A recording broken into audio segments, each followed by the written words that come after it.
İsmailli'də bir neçə dəqiqə bundan əvvəl 3,4 bal gücündə zəlzələ baş verib. Doğru xəbər Azərbaycan bildirir ki, bu barədə Milli Elmlər Akademiyası nəzdində Respublika Seysmoloji Xidmət Mərkəzinin Zəlzələlərin Tədqiqatı Bürosu məlumat yayıb.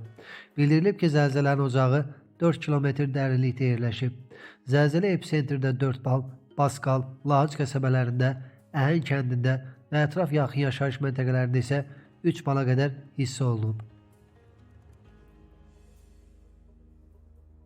Tovuz rayonunda isə evdən kişi meyidi tapılıb. Doğru xəbər Azərbaycan xəbər verir ki, hadisə rayonun Alakol kəndində qeydə alınıb. Məlumata görə 1998-ci il təvəllüdlü Paşa Qasımovun meyidi yaşadığı evdə aşkarlanıb. Hadisə yerinə polis və prokurorluq əməkdaşları cəlb olunub. Baş vermiş ölüm faktı ilə bağlı Tovuz rayon prokurorluğunda araşdırma aparılır.